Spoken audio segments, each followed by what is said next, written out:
Let's do this.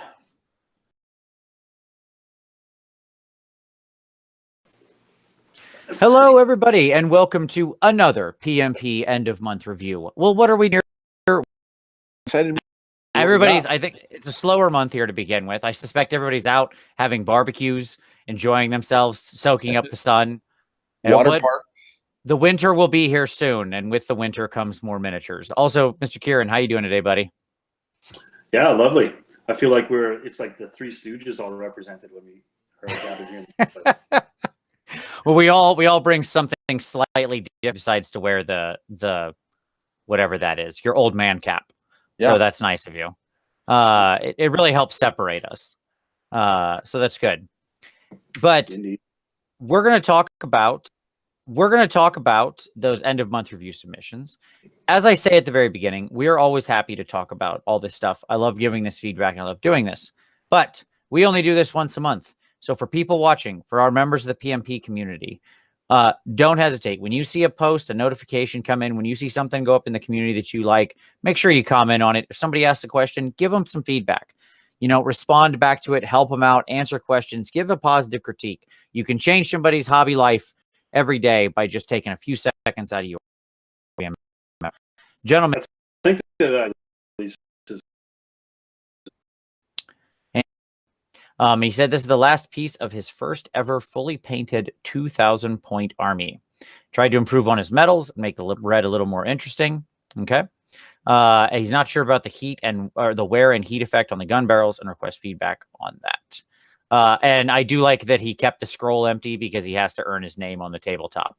In which case, I fully support that. I dig that. That is a super cool way to name these guys. So I dig it.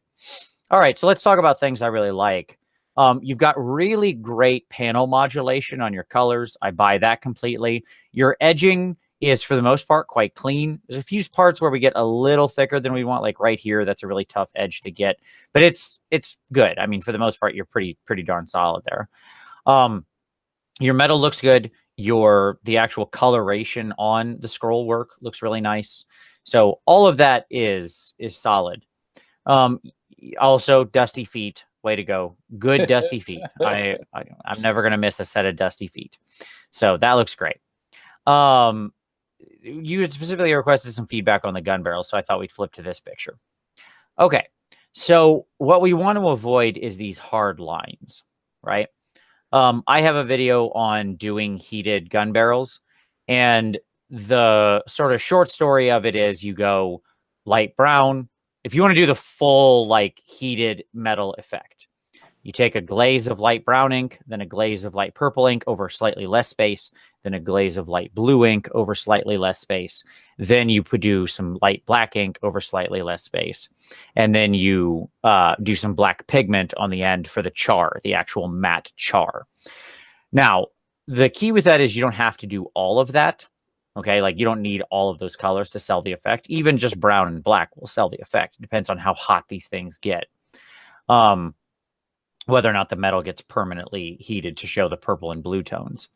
The real key you want to avoid is these sort of hard lines. So my general advice for you would be two things. First would be when you lay down your sort of black ink or whatever you're doing this darker color with, you know, wipe your brush and then do a little void blending on the edge to smudge out that line. You did well with it on the brown. We don't have as hard of lines with the browns. This is kind of smoothed out. You want to do the same thing with your black so you don't get quite that same hard edge. The second thing I would say is keep in mind these things are getting hot, and like it's a ballistic weapon. Like that's what's making the heat. So if that's happening, then there's going to be char and powder and stuff coming out of the end. So we don't want this super bright metal also here. You can leave this brighter, but a little bit of like black pigment or powder or something like that here on the edge of the barrels. And then on this, I don't know, whatever this part is, this thing that holds the barrels together, it's probably also a good idea.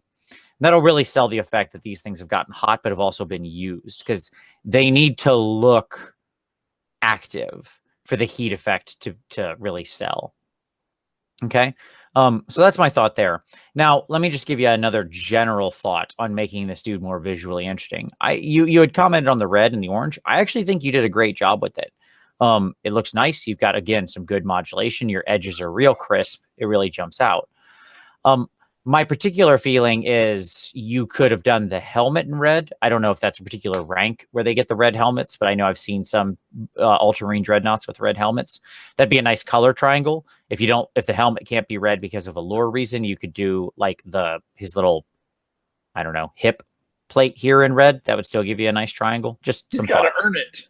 Yeah, I don't know. I don't know what the rules are for red plates in the Ultramarines. But the other option you could do to keep these things visually interesting is some minor battle damage, scratching, stuff like that. Don't go overboard. You don't want him to look like he's beat to crap. He's not an Orky vehicle, but just some light scratches or tears, some slight cuts, a bullet hole here or there, a scratch along the edge. He is a machine of war who doesn't self-heal. So, like, if he's in the middle of a long campaign, even though they're doing like patchwork repairs to keep him fighting, there could be little things like paint chipping. They're not going to attack immediately, right? Until he's, I don't know, back on a safe world or something. So that's just a thought of where you could go next. And it could be very simple. We could do a couple little streaks, a couple little scratches. No big deal. Very light touches, super light touches. And you could really then kick that visual interest up on things like the gun barrels or his shoulders or stuff like that. Those big, large flats. So those are my thoughts. But overall, this guy looks really great. I dig him. So well done. I got a couple things that I would add in here, sure, if you don't mind, please. And that is that I really like the idea of the purple and blue hot barrels and putting inks in there like that before you move into your sort of chestnut brownies parts. That's a good look on those hot barrels, I think. The other thing I'd encourage him to do is give this guy a name. He's got an emblazoned right across the chest. And he deserves it. He's got to earn that. He said he's got to put his name. Like, he doesn't get his name until he earns it in the battle. Oh, is that a thing? Okay. Yeah. That's You're okay. I like that style. I dig it. Mm-hmm. All right. Let's go to Fred Mulvaney, who says this is his first time and end of month submit for his review. He's got some questions about white and eye glow. So I'm going to jump actually to the eye glow picture, and we can comment from there. Yeah, sure. Okay, well, let's start with that. So you've done it correctly in the fact that you started with virtually white or yellow at the very center of the eye. That's exactly the right thing to do. And then you've picked out some gleams of light as it's casting down onto the mask of these Terminators. Regrettably, the unfortunate thing that red turns into on here is a soft sort of Hello Kitty pink. And it's not that you've done it wrong here, Fred. I just think that the color choice may have been better if we brought that to orange, and that would have read better on this. If you do that orange glow down on there, it's still within the spectrum that's close to red, and you can pull that off. But you make the insert of the eye a little bit more orangey, but certainly anything that's casting out of the eye glow can end up orange too, and I think you avoid that pinkiness. I don't think it's going too far by doing that, so that's my suggestion there. The other thing you made mention of that you wanted to talk about here is, of course, white. And at first glance, I can appreciate how you have done this white application very evenly. You have taken the attention to separate your armor plates with some shade colors in there to make sure that we know where one panel ends and the other panel begins. I think that's all fantastic. The challenge, though, is getting some color depth and contrast through the shape and curvature of all these armor plates. The past example of that dread is actually a good showing of panel modulation, where it's not necessarily exactly as the light strikes in shadow, but it's a very effective and dramatic feel of when you sort of move from a darker near the top to the lighter where the catch of the light starts to bounce off and reflect and that kind of thing. So go back and take a glance at that to get a bit of a guideline of what I mean. Now, how do you do that though? Because we've talked about before how white is a real tough thing to work with. It can easily get chalky on you. And it is something that takes a little bit of skill to glaze it and that sort of thing. Well, you've already got the right kind of color mix here going on in the model. The bluish gray, I think, is the way to keep it cool. if you can get a sort of a mid-range between that bluish gray that you've got on the shoulder skulls and between the white, I think that that's where you start from, and then you can sort of glaze it down. Do it very gradually, where you're getting some glaze medium and you're mixing it and you're going very thin, and applying it to the lower half of each of your panels as you go. Be careful to not let it pool up. So if it's pooling, that means you need a little bit more glaze medium to sort of retain the tension of the paint without it being watery and runny. But do play around with that. Mix yourself a glaze that's not going to lay on too much pigment, but is still going to hold its tension like a paint does. And that, I think, it can be successful for you to get that contrast and color shift between each of your plates. Of course, there's always places of shadow around the heads of these guys and underneath the armor plates, etc., that you can accentuate that a little bit more. And you don't have to be entirely as smooth. You can be a little harder about your transition. But yeah, that's my way to go. Is you have to do some glazes. Be patient with it. You might have to do several layers to build up your color strength to show that contrast. But that's just the nature of white. And then, of course, if you can, at the base level of it, leave it so that only your highest of highlights actually get to absolute pure white, then that's where that last touch goes, and you can refresh everything at the end by going around all the trim edges with absolute white to make those parts sharper. So that's my thoughts on white. But while we're here, let me share something else with you that I really enjoy, and that is that you have really placed these guys in a very realistic space. Give us a couple other snapshots and show us the back end of these Terminators for the folks at home, and how all that mud splatter of these guys going to work and getting places, and probably at a full sprint splattering mud up on the backs of their vent holes, and even as far as the shoulder pads on the back end. That shows real grit. I think that sells an idea that you're in a real space and you're in real action. The place that I would carry that through, though, just to leave you with one last thought, is on those guns. Those storm bolters should probably have a little bit of flash muzzle. They could be sooted up with a bit of smoke, or if you wanted to do some sort of chestnut inking on there, so they got a little bit of reddish glow or wear. And then the red carapace, or that crimson carapace that's around there, needs a little bit of edge highlighting and maybe a little bit of grunge as well to bring those in line with the grunge and the wear that you're representing on the lower parts of the model. So yeah, that's my bit of challenge for you, I guess, Fred. I want to finish off by saying your paint application is fine. It's lovely. And I think you still have a challenge, like most of us do, in capturing and working with white. So I hope that advice works. It is a color I rarely paint in because it is such a challenge. Like, you're not kidding. It is a forever challenge. Mm-hmm. All right. Next up, we've got our Knight of Shrouds. Yeah. And I wanted to quick read what Drowy said. He played his first game ever in a Soul Wars tournament for beginners, and he won a prize for most creative painted army, and he attributed it to things that we've talked about on the show. So he said he never would have won without us guys. So really appreciate you sharing that with us, and obviously that's humbling, and we just hope that anything that we say can help anybody just get better, do more painting, fight the gray, but that you were able to take something that you're so proud of and get recognition from it is great too. So, and if you look at this guy, very creative, we're seeing a lot of Night Haunt stuff. We're seeing a lot of the stuff from the Soul Wars box, and most of the stuff is working with the new ethereal colors or the Nihilic Oxide. And so this is definitely a really fresh take. Now, one of the things that I discovered in painting this particular model was just the play in texture. And there's something fun playing with the very ethereal versus very like heavy metallic, etc. And so my first instinct was, well, you're not playing with that as much.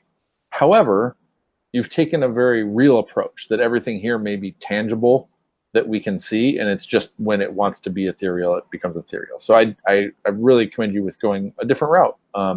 That those tatters are real cloth, that those bones are real bone, that flesh is real flesh, etc. I really like that you've gone to this spectrum, indigo, violet, red, orange, and capping even the orange and the copper on the top, and then even maybe going to silver on the sword. Where there's a couple of things that I'd say though, because I think this is definitely super unique, and I really commend you on the choice. What I would like to do is see you maybe push that even further, where the horse skin you've made kind of blue with a violet wash or something to that effect. I would anchor the base of the horse, the legs, in more of the blue, and leave the purple up towards the torso. Then you get into the red and to the orange. And what I would also say is that I think it would be even more brilliant to pick out and highlight these things in brighter colors. And maybe it's lighting, maybe these are pretty bright and it's just lit darkly. But I've seen, some of what, and this is what I think would work really well in this style, is the very high contrast highlighting that like Bleep Bloop and, names. Skeleton Flower. Yeah, Skeleton Flower, that they've really pioneered in having almost some neon aspects to it, where it their stuff doesn't look like neon, but it just has that really bright, quick highlight. And what you've done is created so much really cool foundational color moving up in the spectrum, that I think that you could really even make that pop more, let us know more what areas are the purple tones and which areas are the blue tones, which areas are red, by highlighting more and even making up some highlights. So where the tattered cloth is, you could create some wrinkles with some fine or scratches with some fine highlighting. With the flesh on the horse, those top, around where the muscles are and the bones are, you could accentuate those with, bright highlights up to, maybe up to a white, but certainly up to a lighter purple on the ribs and down to, the purple you're using on the lower parts of the ribs, and still leaving it dark in between the ribs. So I think this could be a great model for letting those kind of edges and all that kind of stuff get highlight really high. The only other the other place that whenever you leave something black in something that's colorful, it can come off as unfinished. So the bone in this case, you've chosen to go black, and the this guy's arms and stuff, you've stuck with black. And I think without doing more bright highlighting, it comes off as being unpainted. And so making sure that those get prominently highlighted. And I think, again, if you go in that high contrast style, you could even go up to a light gray or a white. If I kind of I'm thinking more about this top end, there's a couple of colors to throw in there. I think that sword feels like it's in much more of a fuchsia or pink color, which I encourage. I like adding that in between the violet and the red. I think that you could even have maybe the tips of the cloak be in that color, and really kind of work that spectrum. And then the other side of it is, can you go up to a yellow with the sword and make it fiery in that regard? And then down on the base, can you incorporate some green and mysticalness? Now, it's a stretch to say that you need to go to that much, put all the colors in there in the spectrum. You've picked, you've picked, a part of the spectrum that you maybe want to stay in. And I think if you went to high contrast on each of those, it would just help all of those things pop, and it would help to kind of celebrate all the colors that you're putting in there. But there's something about this guy, and I'd love to see the rest of your army. If you've posted it, I'll go check it out. But just this idea that these are beings of like playing with light, and that all those spectrum, all the colors in the spectrum could be represented. I think the color of the metal on the horse's head, or the steed's head, I think it's in the copper style, like the rider, and I don't know that it needs to be. I don't know if there's a way to do a metallic red or a metallic purple to keep it in that, whatever level that's in. But I would maybe encourage going there instead of, because when you're just using like the steel at the top and that color on his helmet, it kind of breaks the spectrum. It breaks the flow between them. I think the black does that a little bit, but because it's black, maybe it fits better for me. So, maybe that's the answer, is that they go to a brighter silver, so it's more of a white, and maybe that fits in that spectrum as well. But those are some of my thoughts. I really like the bold choice, and it obviously paid off as a crowd pleaser, and you've executed the blends really well. Would love to see where you go with it next. What did you guys think of this one?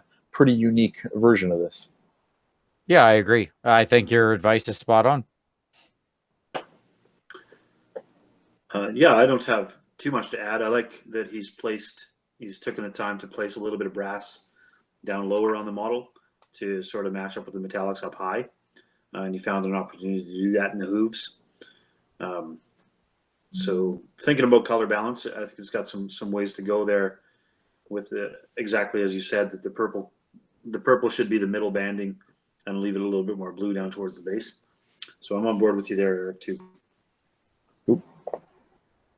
All right, right on. Okay, well, we now have a whole army to look at. So this is from Steve Bavarian, first post here, and he's got his Nurgle army that he just finished up to bring it to 2,000 points. Said it took him about 8 months. I thought we'd all just share some thoughts. You know how I feel about Nurgle normally, but I'll join in. I'll start us off, and then we can go from there. Hello. Anytime you want to load picture. Thank you. Okay. All right. So obviously we got a nice big army here. We've got some Blight Kings. We've got some Plague Bearers, the Sorcerer. We've got the Lords and the Mounted Herald dude. It's a really great army. He's got the what's these guys' names? Magath Riders. There you go. That's his name. And then big old Papa G up in back. The brothers Glot.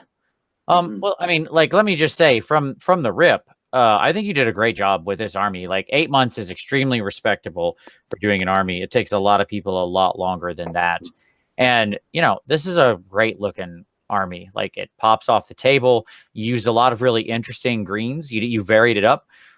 If we look at the green tone of like his spit versus this guy's skin, which is almost this dark, heavily desaturated purple green, versus this, which is like this really, really wonderful forest green used for their armor, versus the minty plague skin. Like, I like all that. So like you kept everything very interesting. The differences between flesh and armor and even little demon skin versus, gross Blight King skin being all naturally fleshy and popping off against the red. Yeah, I mean, overall, I think it looks like a really great army. Just a few quick notes that jump out at me, and you can take these for what they're worth. Obviously, I'm looking at a whole army picture. So I noticed on some of the blades, you worked in like some oranges and other colors. Like I can see a little orange here. I could see a little verdigris and such in some places. But I feel like in some places you could push that farther, especially on like the Plague Bearers, who have these very rusty weapons. And yet a lot of them don't have those elements in there. So like some dabs of a fair orange, kick it up. Same with the copper, where you've got copper sort of hidden around, some nilic oxide or some black Even some little tiny stipples of black can look great on copper, a little bit of both. Copper can oxidize in lots of interesting ways, not just turning green. It also gets black spots in it, depending on its sort of the content of the copper, how pure it is. And again, like I see you did it on some guys, like back here, this guy has it, but then I noticed like this big standard does not, right? And so on and so forth.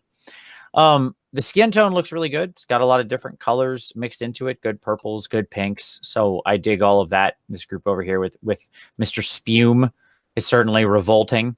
So, you know, I'm not sure I have a huge amount of feedback for you on that. I think that maybe you could do some of the intestinal pieces a little bit brighter. So what I mean by that is a lot of these plague bearers have gross innards and stuff showing.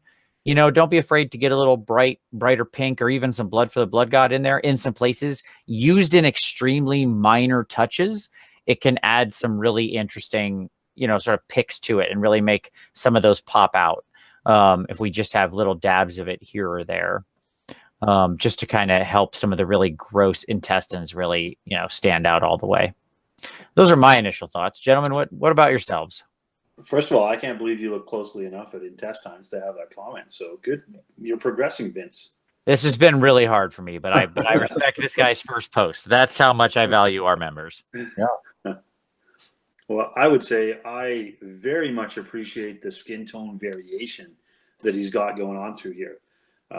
Because I would imagine in this fantasy world, I was going to say in the real world, but in this fantasy world, not everybody's going to rot at the same rate, are they? Right? We're all going to have different stages of our various rots in Nurgle land. So incorporating heavier amounts of purple and juxtaposing against that green, the Blight King's getting a little bit more fleshy, but still incorporating some sort of necrotism within that. I really appreciate.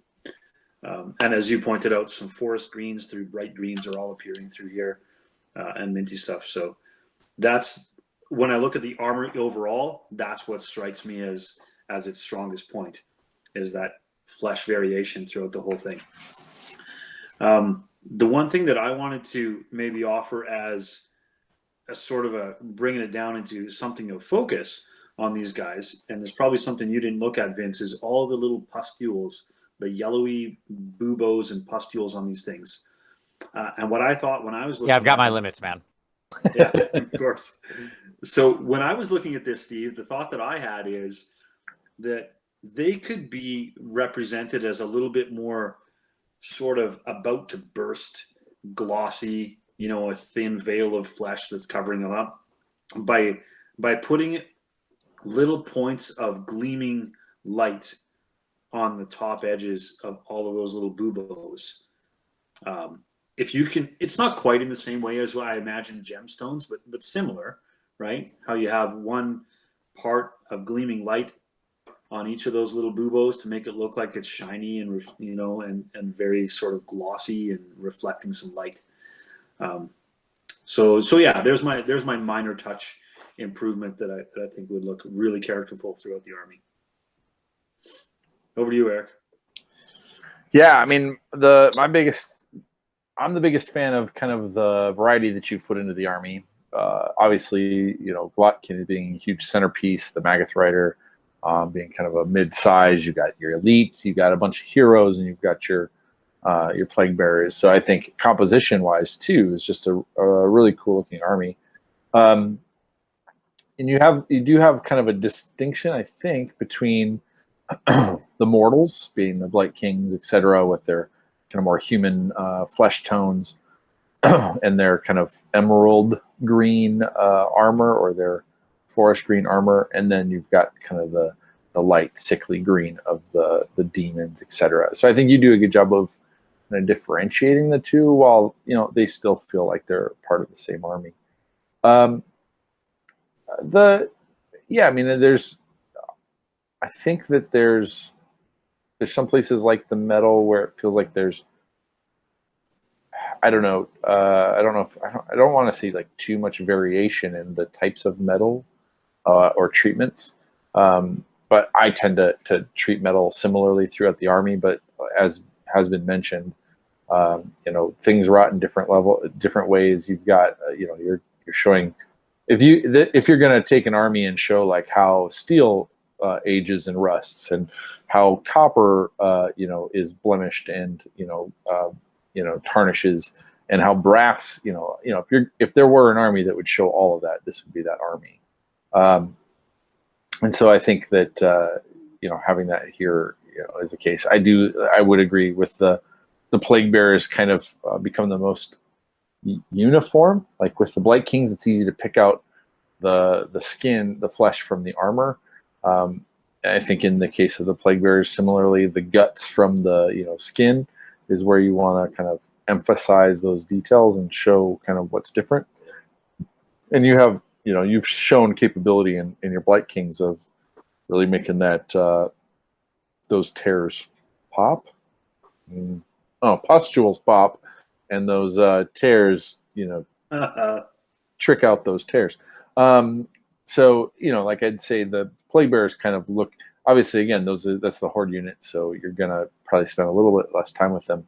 But if you could pop them up in any way, you know, brighten up or make that some of those points, that, you know, splashes of color a little more vibrant, I think that would bring them all together in line with each other.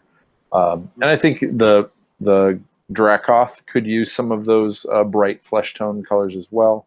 And you could probably bring that up into Glotkin too. They're a lot more muted greens and purples and blacks. Find a couple opportunities to bring that, you know, that watermelon color right up into that, into those models too. I had a good amount of watermelon for dinner. That's spot on for. That's why it's on your mind. Yeah. Yeah. So, but fantastic job with the army. Great composition, and congratulations on having it on the table, especially with that terrain and those objective markers, all that kind of stuff. It's all come together really nicely. All right. There you go. So that brings us to a little pause right now. But we will, we're going to go.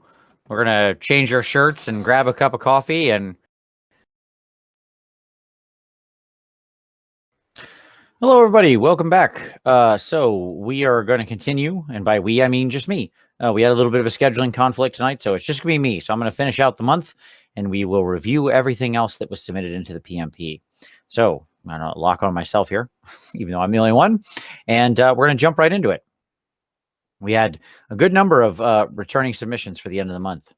So we start out with Tom Philbrick, who did his little gnome friend. I love this bust. This is such a fun bust. Reminds me of David the Gnome, one of my favorite shows when I was a kid, although that show had a very sad ending. These are quite big. And so, as a point of fact, this is like a really big bust. So let's talk about what we've got going on here. So first of all, this is a really nice bust. What I want to point out is some things I really like. The eyes are quite expressive. I like the very careful shading to create the contours on the hat. I like the skin. So all that looks really nice. Like he created this wonderful expression by pointing the eyes of the child gnome in a certain direction, you know, and it's really good. The texture on the shirt is very nice, and on the belt. Now, my recommendations to you, Tom, for what you can do to sort of keep going is to push around some of your skin tones even a little more. Like this is great coloration. We can go a little farther. When I look at things like the lip, especially at this scale, we can start to capture some of the variance in lips, like cracking and skin and stuff like that. We can have a little more hint of color, especially around here in the temples. We could have a little more blues or purples under the eyes. Like this guy is of such a size that you can really start to capture all the nuance to a real face, right? Where you, especially an aged character, like this gnome is rather old, and so his face should sort of capture that in some of the deeper tones and deeper cracks and so on and so forth. At the same time, with the leather belt, the scuffs and scratches, I like where you're going, but they're a bit big. Like they're so large for the scale of this belt that it really looks like they just come across as paint. What we probably would have had the opportunity to do here is to work in a more small texture. Really go for like a stippling method or something like that to break that out. I like your color tones. Like you've got lighter on the bottom and darker at the top. You know, you're capturing all that really well. But I think we could work a little more into that. Same, by the way, with these strings. Like you can add texture to these to really bring them a little more to life. Okay. With a bust of this size, it's really about working all the details. You want to make sure that you're bringing the life into every element. His ears are a really good example of what I'm talking about with the skin. Like these ears should be mostly red in here, lots of big transitions and stuff like that where we want to capture that. That being said, it's a great looking bust. I really enjoy this, and I love what you did with it. I think it's wonderful. The color pops. It's great. You captured the emotion well, which is, I think, the real challenge of this piece. So well done. I look forward to seeing more from you, Tom. That's awesome. Okay. So next up, we've got Maroc Wolf, who's reshaped yet another hero. This time the exalted chaos guy or whatever, exalted champion. Yeah, there you go. Into a wolf because he can't help himself. So a lot of this is green stuff. So you know, right off the rip, that's impressive. He's using his ice-based technique, which I quite like. So all in all, what I like about this guy is you've achieved a nice smooth off-white in a lot of these cases. I enjoy that. I think the gold looks appropriately aged. You picked like a really nice aged gold, not anything clean and fresh. So I think that looks good. The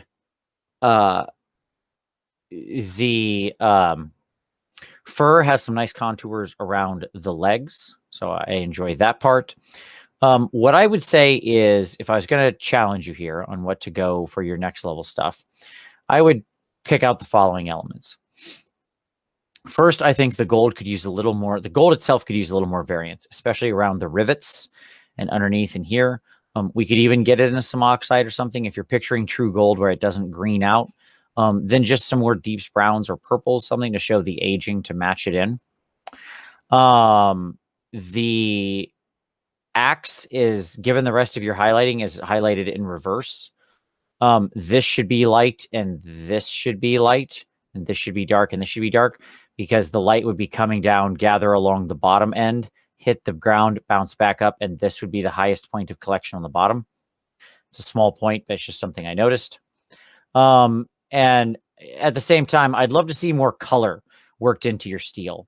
Like this is a giant steel reflective axe placed next to blue ice.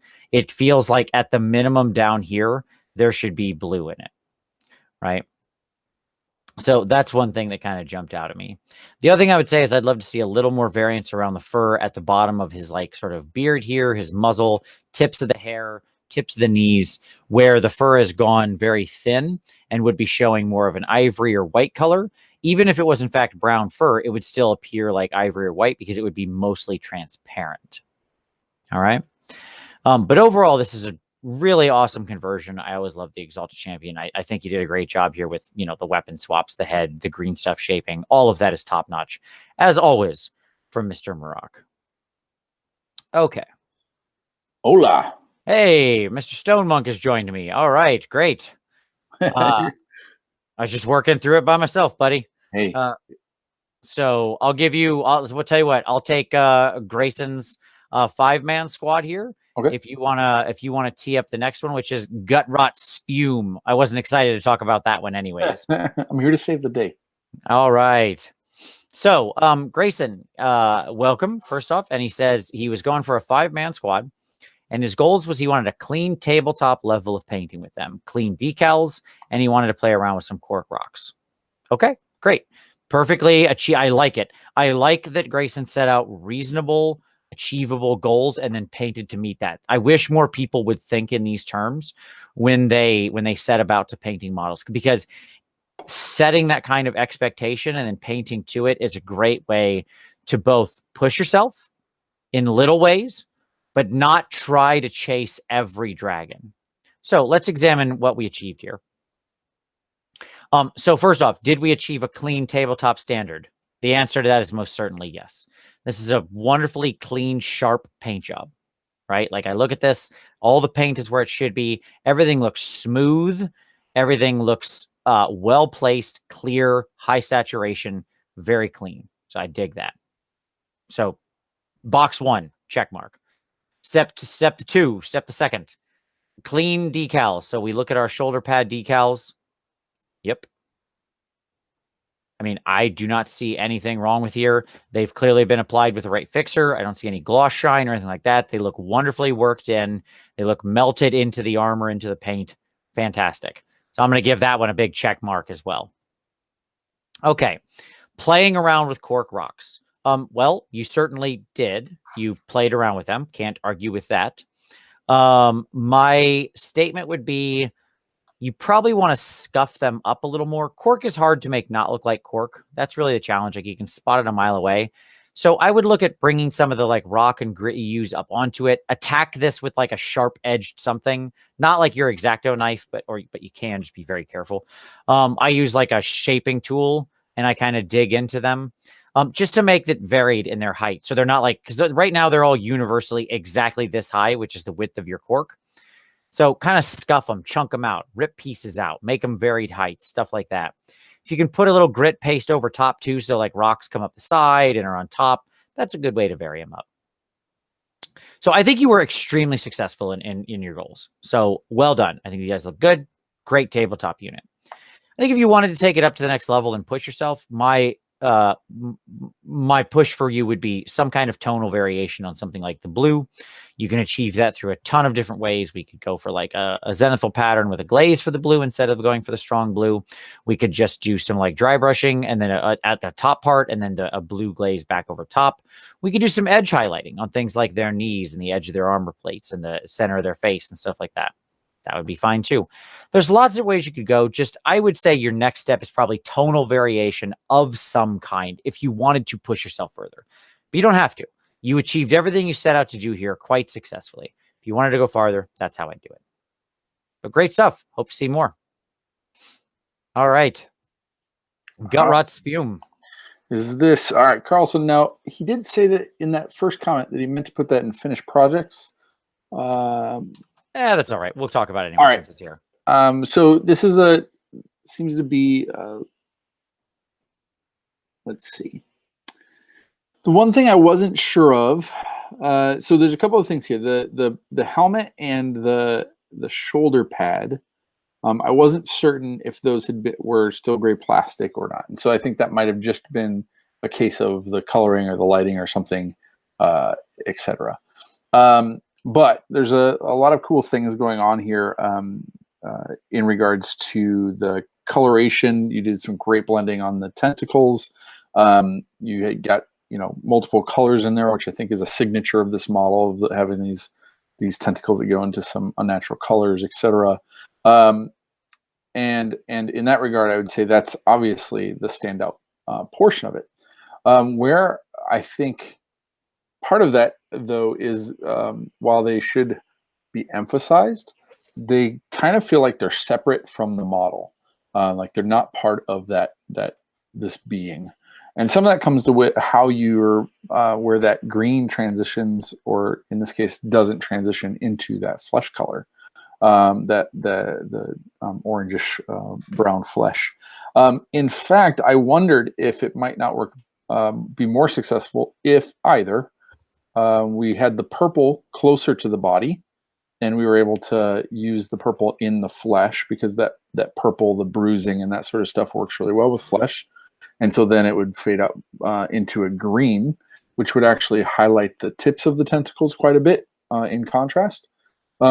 Alternatively, if you used some more red washes inside of that, the mouth of the kind of armpit kraken, then I think that would help those, kind of start blending in.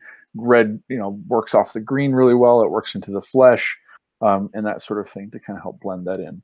Now, I will say also that, because you have this bright green here, and you have the purples and the blues, you don't really have anything balancing that out in terms of like color or throughout the rest of the model. So obviously, the axe head, you probably wouldn't have that. But the armor is a great opportunity to have some of that going on. Even if it's just flecked off paint. So if you took his shoulder armor and you, instead of painting it all purple, you were able to just kind of like either, I know that there's some chipping techniques where you throw on hairspray, some salt or something like that, and then you put on the purple and then you rub off the salt. I just like to take a brush and kind of just make hashes and create where I want my fills to be and then hash away from it. And it kind of just looks like that there was, paint there, or some of the paint's gone, etc.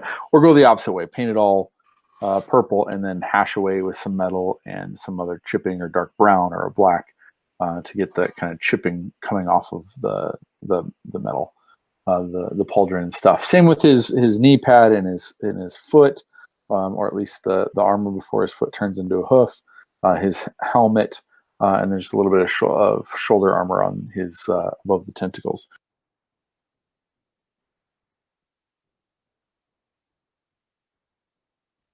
You still there? Did we lose you?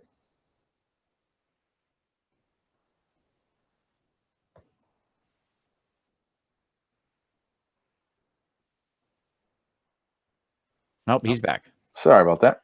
Nope, you're fine. Sorry. Okay, please continue. Yeah. So I think there's some opportunities with where we have the armor to balance out the green, the bright green. You could do the same thing with greens on that armor instead of the purples, and then use purple again in the flesh and the bruising and that sort of thing. So that would be the big thing for me. It would be balancing out those tentacles, blending them into the skin, making sure that transition is really strong.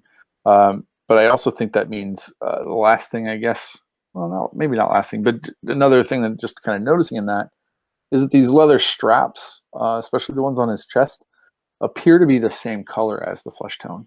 They may have used the same wash in a slightly different base color, but because of the wash, it kind of blends them together. So using a dark color, could be a brown. That could be a great place to use purple. So purple leather. In some places, if I don't know this model well, it looks like there's some leather hanging off of the kind of his belt and those, ending in some rings. That could also be purple. And those kind of emulate the tentacles too, which is kind of interesting. But I think really looking for a way to balance off that fantastic blend that you have with put those colors in some other places and use different textures maybe to show them off or to give them some space or to give them a place to live elsewhere on the model. I think that's most of what I got. Any other thoughts from you, Vince? Nothing else from me, buddy. I got it all in one. There you go. All right. So next up we have Zab Asylum's Lady Oleander. By the way, if you want to then prep up Tam the Third's Blood Bowl Orcs. I got it. All right. So, first of all, I love this model. I'm excited to start seeing people complete their night hunt stuff. I'm excited to see a bunch of that. This is obviously a great model. I love the umbrella that we've given her as though she's walking in the rain. Okay. So let's take a look at this more close up. Obviously, he changed around a little bit. He got rid of her little companion ghosts. And he's got her balanced on this piece from the graveyard, Garden of Moor. So, all in all, the first thing I'll say is I quite like her. That's a nice straight-on shot where you're going to see. I like the subtle highlighting to catch the skull face and the chin. I like the overall blends. I think it looks really nice where we've got this darkness fading in there, but he's got some slight green tinge in some places, some blues. So, like, your color fades are working really well here. I like the edge highlighting and stuff like that. All that looks nice. I think I like looking at it. There's a couple things. One, her angle appears slightly off. Like she should be tilted a little more this way, like to her right, or sorry, to her left. That's a minor thing. It's not the biggest deal. It just sort of was something I noticed. She looks a little bit off in the tilt of her. Could be an optical illusion. I don't know. The Yeah, it's hard to say. See, it feels like she's tilted a little to our left, her right. I don't know. The umbrella, I think, should be darker. One of the big challenges I have with this model is this. The face is generally the focal point of any model. And one of my challenges here with what you've done is her face is this big dark spot, and the umbrella is more or less the brightest thing on here. So when I look at the model, what I'm actually drawn to is pretty much just that umbrella. Okay. Ella. And that's a challenge because we don't want to draw attention away from the beautiful model you've created. But part of what we've got going on here is that's kind of what's happening, right? Because there's nothing color-wise drawing me to the face. So what I would say is you want to up the highlighting on that. You want to up the highlighting on that face area. Really pop that skull out. I know you're going for subtlety, but in this case, I think being a little not subtle would actually help some. And I think you want to then pop that umbrella down. Bring your black-blue blend out farther and down. So that way the whole umbrella gets a little darker. And then hopefully what we've got then is something where we're attracted back to the face, to the center of the model, and the umbrella looks more cohesive with the entire unit. I love the umbrella edition. I think it's fantastic. So, no issues there. But yeah, that's sort of my main thought. The base works. I'd probably add a little more to it. It feels a little expansive for how much is on there. Like we need a little more verticality, like just another tombstone in the grass sideways or something else at the front that had volume to it would probably help as far as the overall balance of the base. But it's a minor thing. Overall, this looks really good, and I dig it. Yeah, I like it a lot. This might be a case where the thickness of the umbrella is hard. It's hard to use green stuff and get it as thin as they've gotten all the wispy, sheets and that sort of thing. So I think the thickness of some of the umbrella adds a lot of weight, like physical weight to it. Right. But I think it's a fantastic attempt, and it's a very cool stylistic version of this. I agree. All right. So next up, we have some Blood Bowl orcs. Yeah, old world, and we can say orcs. Orcs. So what's really cool about these, I think, one of my favorite things is just you've picked a really cool color scheme, and I really like what you've done with the armor. And I think the armor, if you hold on this one right here, sure, you look at the depth in those shoulder pads, specifically, I think just the kind of the texture and the feeling I get from these is that kind of this idea of really heavily worked metal, or at least, bent and rehammered and all that kind of stuff. I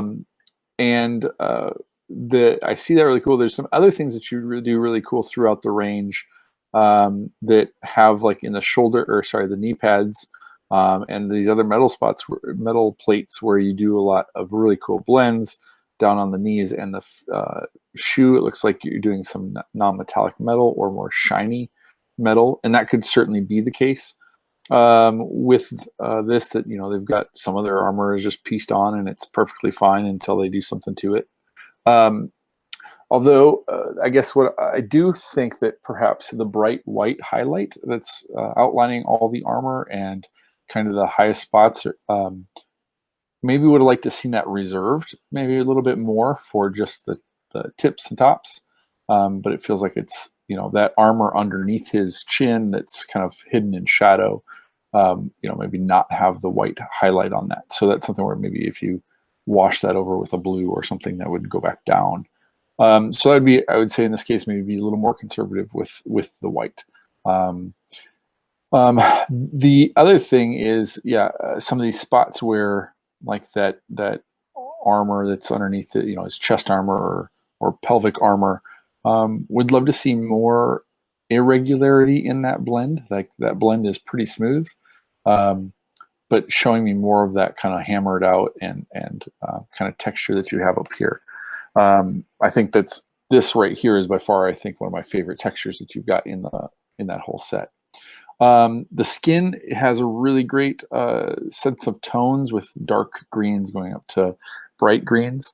I think we've talked about this before. Whenever you have skin and flesh, if they've got blood pumping through their veins, having some ruddy tints, some red washes, or I'm trying to think of what my favorite ruddy pink is. Is it Rhinox hide? Is kind of a pinkish brownish red. Is really great for kind of getting around the nose, around the teeth, around the lips, etc. And that would balance really well with some of the other reds that you have going on throughout the model.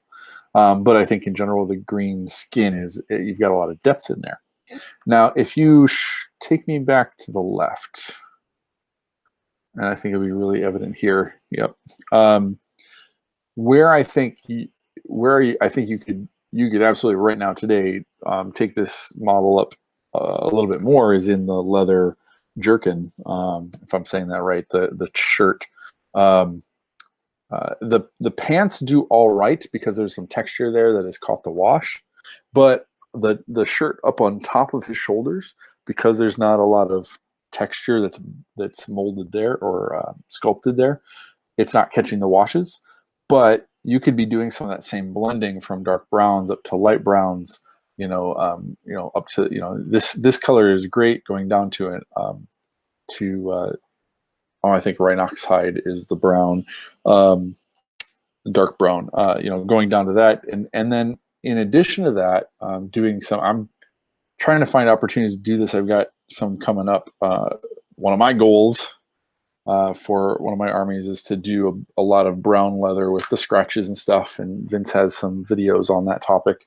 But to very much have that be a leather kind of color, if not leather. So going from a dark brown up to a caramel color with some lighter, yellow scratches or kind of caramel yellow scratches. Then go with like linen and bring this up to a little bit more of a bone color, but do it with hashes, with hatching. So you get a really sharp, get your brush really sharp, some really nice thin bone color, and you start just creating lines one direction, and then you go perpendicular, the opposite, whether it be 90 degrees, and make hatches the other way. Get them really thin together, and you start creating these little textures around the topmost parts, and it'll start looking like threadbare, cloth, etc. So that would be something that I think right now the shirt is just very flat, whereas you've done a lot to create a lot of texture in the armor, or at least bring out a lot of the texture in the armor and create that kind of feel of beaten up stuff. If I guess one more thing you could do is get into staining that cloth, right? Any kind of cloth would have tons with stains, even leather. I've had leather bags that as soon as you spill anything on it, even water, you get big dark stains on it. So I think that's an opportunity for you in this particular range to take this leather up a notch. If you go back to the first guy, I think to the left, I think the last bit would be on whether or not I want to take a look at the red cloth. It looks like you're going from kind of a dark red and out to the that mid-tone of Mephiston red or something like that in the tips. But I can't totally read from here whether or not we're getting a lot of highlights, etc. But I don't think I'm going to worry too much about that. But yeah, so I would just, make sure that your armor is very, I continue. Yeah. If you're doing more of these, make sure it's got a lot of texture. Use the white a little more sparingly in the armor because it's not going to be as shiny as this. And then use the leather and the cloth as an opportunity to show some more textures that contrast with that smooth metal. And those are my thoughts. It's a really cool looking army. Yeah, I dig it. Or not. It's great. Team. Blood Bowl team. Yeah. Team. Agreed. Go team. Looks great. All right. So we're going to move to Drowya here. If you want to prep up, if you want to take Carlos K's Stormcast, I And do. then we'll talk about Andrew Wade kind of quickly together because he finished a big old project. Cool. All right. So Drauya here he said he finally finished his Soul Wars box set and he decided the last 5 models should be painted another scheme. He'd love some feedback mostly on the fire effect as it's his first time painting flames. Thanks in advance. Okay, great. So we're going to focus in on the fire. Okay, so let's talk about fire. So Arthur Brown in the wild world of fire.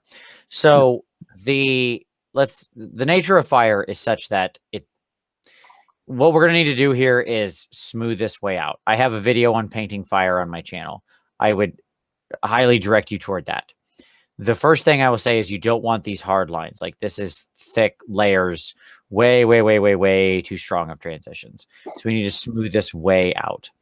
Also, what you generally want is you probably want a thin ridge here of near white, near the guy where it's the hottest.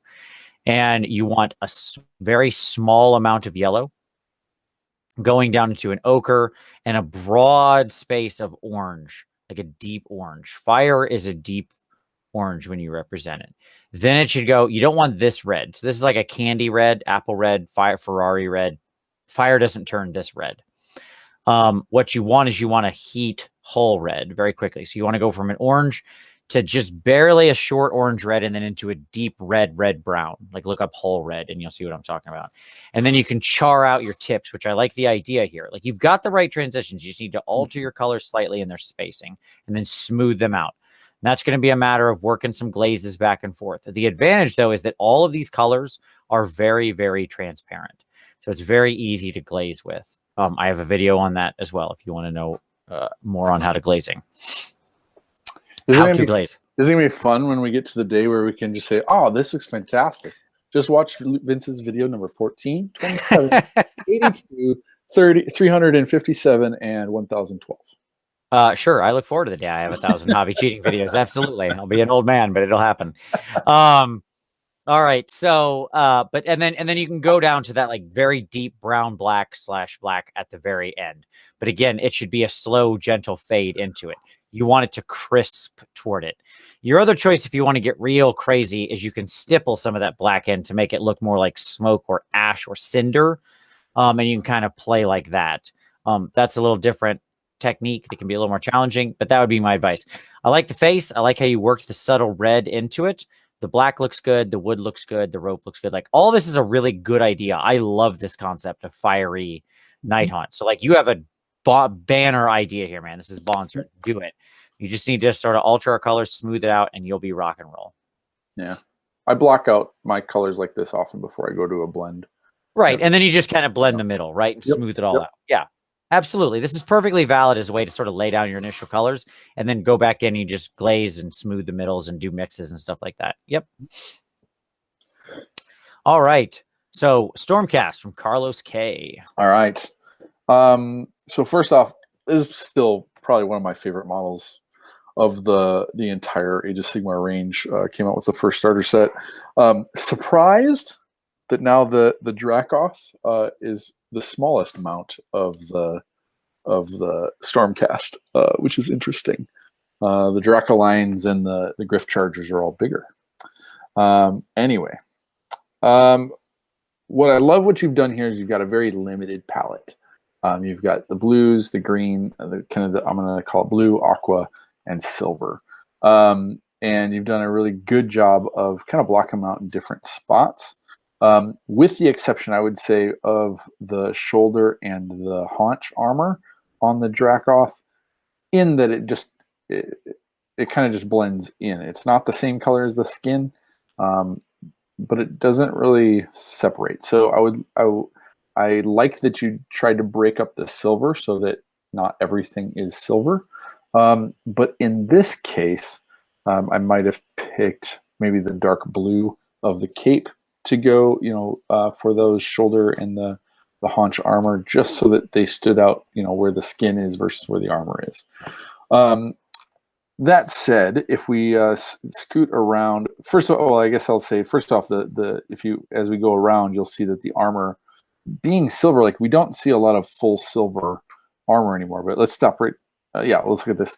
You've done a great job shading it, and it just looks really antique. That silver looks aged and worn, and dirty all around, and still, you know, having a good shine to it. So great job with the silver, just looking, you know, boss. And I mean, even if you look up at that hammer, there's a kind of a shadow going down the body of the hammer, the head of the hammer. But let's go back one more and look at the cape, because I think the cape is where his best work on this model is. You know, when I look at this, when I first looked at this, it read to me. My brain was just like, oh, that's cloth. You know, you know, all the folds and stuff were just really, everything's just really well highlighted and blended and stuff. And this is a real treat. And it's really the brightest of the blues there that complements the aqua really well, or at least contrasts the aqua really well. So I think having, I don't always like blue and aqua together, or blue and green next to each other, but I think you do it really well here. I suppose, you know, I'm seeing some variation in color on the banner, which is really cool. I think the scales and other things, I think you do fine on them. Let's go back around to the face. Because right from here, that face looks like it's got quite a few blends. It looks like you've got some blending going on, but it's all fairly subtle. So perhaps some more highlights on some of your scales would help kind of show us the contrast from the depths and folds of the Dracoth's scale and hide up to the brightest highlights. I think your teeth, your horns, all that kind of, you're doing what you need to do there. And so, yeah, I don't think I have any other critiques. I guess I'll go to the base. It does look like maybe we just glued some, what is that stuff called? The not the static grass, the kind of the dusty grass, whatever that's called, and some things. So, you know, seeing a bit more built up on the base would be cool, but I know that's not everybody's preference. But those are my thoughts. I think you did a great job making this model look strong and epic. Great blends, and you know, good color choices. Love seeing kind of a base silver with no gold on it. Not that I mind the gold, but it's cool. This is very refreshing. Absolutely. All right. Let's take a look at Andrew Wade's work here. So Andrew's been off the grid for a little while. I saw him at Warhammer Fest. That was great to hang out with him. Good guy. And so he did this wonderful, wonderful diorama. And, you know, he mentioned that he just had a child. And so it would stand to reason that that's on his mind. What I love about Andrew is he's really pushing the boundaries here. Like, just what an amazing piece of creation this is. Where he's running the roots down into the base. He has this text around, like, clearly inspired by his real life events, right? And he's just made this utterly freaking gorgeous piece. Like, if you ever want to understand environmental lighting, I would request that you go and save the pictures of this piece, because this is a beautiful study in environmental light.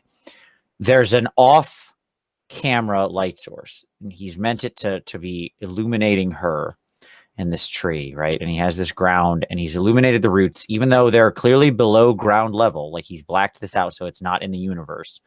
But yet the roots still are illuminated because it works for the overall art of the piece. Realism, to heck with that, right?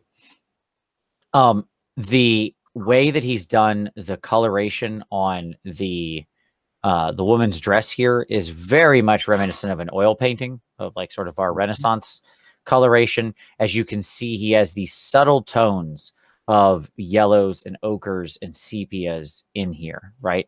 Really, like, it still reads as a white dress, but yet there's so much more richness to it as it picks up the warm light of the environment around it. And he's framed the whole thing in this wonderful pink, sort of orangish purple of these flowers. Now, the reason I say environmental lighting is, look at how different this looks from behind, right? Look how on the back he's turned everything cold. The tree is enshadowed. All the colors have been muted. The roots themselves stretching down here are dark, right? And so it's just, and you'll notice that everything about the piece back here is sort of this darkness of like, I read it as the past and what's behind, and everything as here is in the future and is growing and is light. And so I think this is a wonderful expression of just art from his own personal life. I don't know that I have any feedback for you. This is an incredibly personal piece. The basing and the groundwork is exceptional. The artistry of this is masterful. I don't know what I would tell you to do. This is one of the more beautiful things I've seen expressed in the PmP in its history. Gorgeous piece of personal emotion that I'm honored you shared with us. Yeah, that's what I'll say. Yeah, I would agree. I mean, obviously, telling a story that's very personal and very exposing, and something that obviously he probably gets to share with his wife and his family, and for them to be very proud of. I think that's a really cool way to bridge and introduce people to the hobby that you do. You create something like this and show it to people that you say, hey, I paint miniatures or dioramas, and they're like, oh, what does that mean? This would be, they're going to, jaw dropping to see something like this. I think the only thing, I think my favorite thing is how the roots are such a more muted, and I guess how controlled you are with where how bright it gets. Mm-hmm. I think because they're underground, I might have want to see them in a kind of a purple hue, as if there's, you've got that purple writing around the bottom. So maybe that underneath is purple, and that nurturing an idea pops out even more. But I mean, I'm super happy to be looking at this. So yeah, that's the only idea I have. No, that's kind of a neat idea of maybe running a little bit of the very tips of the roots into just some slight hints of subtle purples, right? Yeah, it's kind of a cool idea because it would help circle and frame the whole thing. It's not a bad idea at all, man. I dig it. But wonderful piece, beautiful execution. For anybody who ever wonders if miniature painting is art, yes, it is. There you go. Or at least it can be. Absolutely. All right. So next up, let's see. We've got Robert Gardner. I will take his Space Marine. If you'd like to take John Gallant's figure here from his D&D session. Sure. And then let's see and then I'll take Mr. Troll guy here. Okay. If you then want to take, we'll jump around. You can take Callum's Lord Mazdamundi. Sounds good. All right. So he said, so Robert tells us this was painted as part of a competition as GW. Goal was to paint a model with 6 random GW paints. I love these competitions, by the way. So he had a yellow, 2 reds, a blue, a metal, and Drakenhof Nightshade. I love it. Okay. So let's take a look at what he came up with. So for a random paints, this guy looks pretty great. You did a wonderful job of catching shadows. I like how you have this one side, like you have him bifurcated, right? As this is the sort of purplish side, and this is the sort of hot red side. And you're using the green helmet to go between it. Obviously, overall, it's a nice execution. It's part of a particular challenge. I can't tell you, oh, well, you should have used this color instead. Well, that's stupid. You didn't have access to that color. You had 6 paints. So I'll talk about it within the terms of those things. With the Drakenhof Nightshade, you got access to a nice deep blue. You could work a little more of that into the steel. It looks like you washed some of it. We could have a little more still writing as a thin glaze at the end, like here off the highlight point on the steel. Same thing, and maybe some of the deeper shadows. You can actually shade red with blue. You'll get a dark purple shadow, which is kind of cool. So you can go that direction. For just if you wanted to have some very subtle shadows, you'd want to glaze it in. But overall, this is great. I'm not going to hit you for not drilling out the barrel on this one. I always hit people, but in this case, again, you didn't have that opportunity. So you're good. But yeah, overall, this is a cool project. I dig it. I think you made something really cool here. And for having such a limited paint selection to then go and start mixing your own greens and stuff like that, very well done. I like it, Robert. I think that's super cool. Agreed. All right. Let's see. John Gallant got his piece here. Let's talk about it. All right, so this is a series of miniatures. So there's about 4 miniatures, I think, in here. And the first pictures we'll see are going to be primarily basing. So he gives us, there's this guy is the first one you see of the character himself. Double crossbowed silver dragon guard guy. But if we keep flipping through, you'll see a kind of a focus on the bases. These are 3D printed minis. I wonder if they're Hero Forge. Is that what? I think so. Yeah, I think that's what he said. Yeah. Which is, I've always wanted to print some of those out. So I think the time is getting close because they're just getting better and better. So along the way, you've got this cool basing. You've got, trying to give each one of them their own plinth and something unique, which is pretty cool. He's just occurred to me that things got pretty bloody for him using crossbows. Well, some explosive rounds or something. Yeah, absolutely. You don't know what those bolts are tipped with. But if we keep going through, we'll start seeing the go a little bit further. We'll start seeing the models themselves. Here's stop right here. There's some really cool basing that's just gets into woods and forests and foliage and that sort of stuff. So this one definitely stood out to me as being the most cohesive, and that round base just blends right in. Whereas I'd say with some of the other ones, it feels like it slots in instead of, which obviously it does. But this one really feels like it blends into place and is hard to see. So now we start, after this one, we start getting into the actual miniatures. And I think overall, you'll see that it does a good job blending. You can see, like the pants leather, etc. Here with this one, and the straps, and it looks like some armor, the metallics on the armor, or at least grays on the armor. Using some really controlled dry brushing to get some cool effects. And I know you're working with a little bit of texture here from the printing itself. So there's some really cool things happening. In this one in particular, because you've just used a painted base, I really like what you've done in terms of like the pattern. But compared to the other ones, it feels the most unfinished.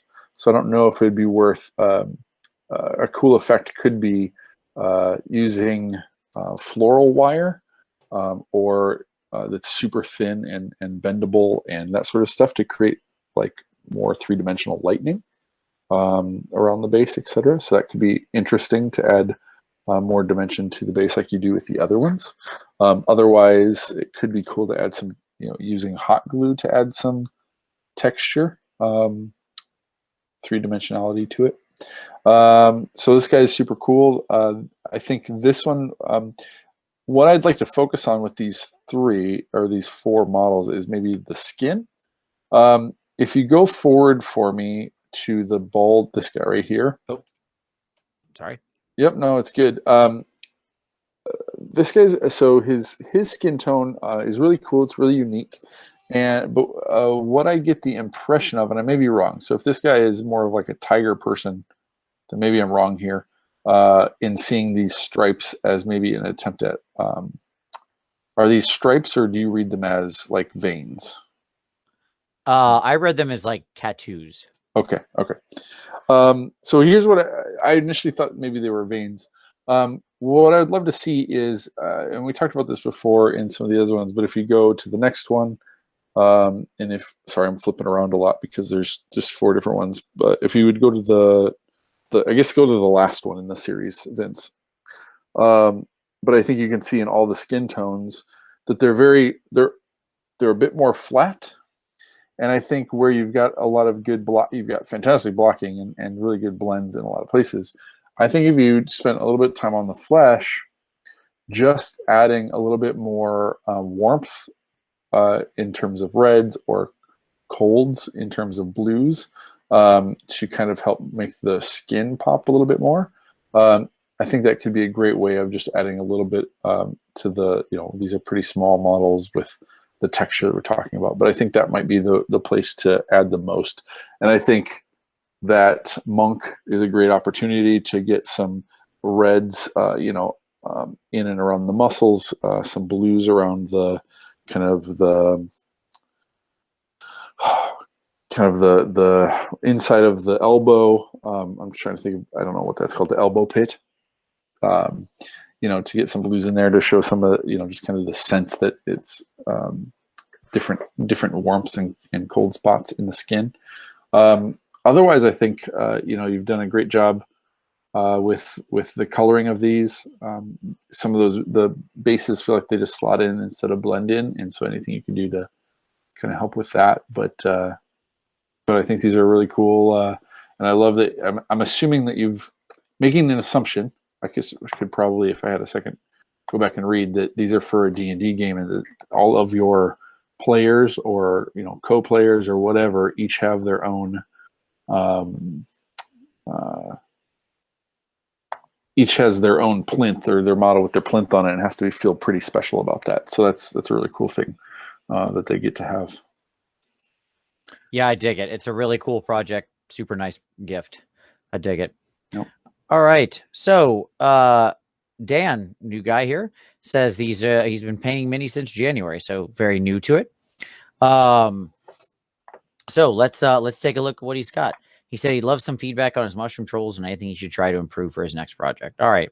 Well, Dan, you're just starting out on your journey. So my advice is going to be to you, there's always lots of things we can do to improve, but we don't want to focus on all of them at once. So I'm going to give you a couple simple ones to talk through. And it's a constant sense of evolution. Okay. So looking at this, I have a couple immediate thoughts.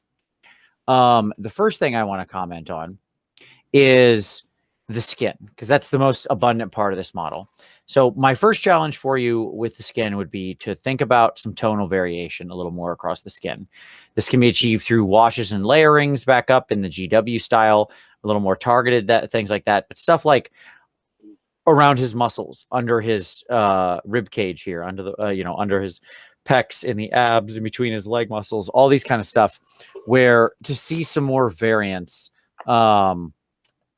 in how dark all those things are. Work in some deeper greens, some purple, something like that. So I think that would be really good. The second thing I want to challenge you for is your paint control. I noticed on some of these mushrooms where we see the blue isn't quite where it should be. Same up here. We want to make sure we get a nice clean application on, sort of rounded lip shapes like this. It can be a little tough. Overall, your paint application is pretty clean, but you want to make sure you keep stuff like that because it is right by his face. So it's very obvious. Like I noticed it because I'm looking at the center of the model. And I look over here and I see it, right? So you want to make sure that's a nice sharp area. The next thing I would say is we have a few too many colors going on here. So this is one of the early challenges we often find as we begin our painting journey is we kind of want to use a broad section of saturated colors. We have a very bright saturated yellow, a very bright saturated green, a very bright saturated blue, and a very bright saturated red. That is too many colors, too many bright contrasting colors. What we need to do is knock one of these out. Probably two even would be fine. Like you have his off yellow green skin, and then you have this super rich green. That's fine. Realistically, the yellow doesn't need to be here. Okay, like, or it could just be a little pop thing through the tips of the mushrooms to stand out. But if I was going to remove a color, I would actually remove the blue. It's what red is a nice complementary color to green. You've got a couple different greens. I would go for like the red, and then with these. Taking all the mushrooms and making them the same colors could actually be rather nice to sort of make it stand out. You could even mix through different reds, red, oranges, stuff like that. So you could use a desaturated red, pushing it towards its side of yellow to work with the yellowed skin. So it would kind of harmonize those two. By bringing those colors down, you would see a lot more alignment. So I would say my challenge to you would be those three things. Restrict your color palette a little more. Try to focus in on getting that tonal variation across things like the skin, and make sure you're applying nice and cleanly. But overall, this is good work, man. It really is. For being in the game for 6-7 months, basically, you're doing a great job. And I hope you keep painting and share a lot more with us, man. Cool. All right. Lord Mazdamundi. Yeah. first off, I know that this used to be a model. This is a combination of two models now, isn't it? Or can he still ride a Stegodon? No, I think it's. I don't think you can actually put the guy on a Stegodon anymore, but that's fine. Yeah, yeah, no, but I love the models together. Obviously, it adds to the epicness of this. It's cool that you've kind of homage to this old kind of combination. And what I think I love the most about what you've done here is kind of your tiers of color. The Stegodon is these green variations down low. The stone is gray, and the skinks up on the plinth are blue, and there's kind of that's cool tone in the middle, and then we get up to Mastamundi and there's the reds, and that sort of thing, and then obviously the bone and the gold all throughout, which play off the yellow color. And so while it is a lot of colors, you've used them and blocked them in really great ways to help separate them out. They balance out really well just on their own. Obviously, the skinks, they're everywhere. So if you paint them all blue, they're going to balance each other. The green, I think, fits really well throughout the Stegodon and the grass down below. And then, the golds and the yellows and the reds all kind of work together up top. If we flip through, it does look like there's a couple spots where it feels like the Mastamundi is pretty shiny, and so I don't know if that's kind of just a gloss paint there. Gloss paint doesn't always come off well for me because the light and the scale of the model are quite different. But, yeah, I would generally avoid gloss with all, unless you're doing something very specific. Yeah. I imagine he was trying to make the frog look wet. Yep. Right. Yep. The problem is that's not what it makes the frog look like. It makes the frog look shiny. Yeah, and in this case too, it mutes out, or it makes it hard to see any patterns, any blending that you've done on him, and he's the main focus of the model. And that's easy to fix. You can put a dull coat on that, and or if you agree with us that it needs to be fixed, then you can just put a dull coat on it. And it'll work great. I really enjoy the blends on look at that Stegodon's crest, those dark blue greens down to the green around his face and the horns. All that works really well. You've picked out so many different bits of the ceremonial stuff. You can see the little snake around the edge of the kind of that half circle. There's blues and purples in there. But they work so well, picking out those different gems, etc. I'm trying to think if there's anything else. I suppose, if there was the stone, other than you're picking out a lot of different colors in there, I'm not seeing a lot of variation in shadow in those pieces. So maybe you've certainly maybe washed it down, but making sure maybe you are highlighting back up with if those are stone colored, that you're going to a chalkier white or light gray, and that'll add some kind of definition and let some of those stone pieces kind of pop out, etc. I think that's most of what I have. I think it's a great piece. There's so much detail in it. You kind of got to be a certain distance away that we're not seeing a ton of all of the blends and all the cool things that you're likely doing. But from here, I think it's a fun choice that you made to put those two models together. And I love the kind of layers of color that you've used, and it all works really well together. Yeah, I want to comment on something real quick, because somebody Absolutely. watching back to back here might think, well, wait a minute, doesn't this have green, red, blue, and yellow on it? Why is this okay and the last one wasn't? Right? Why is this fine? Absolutely.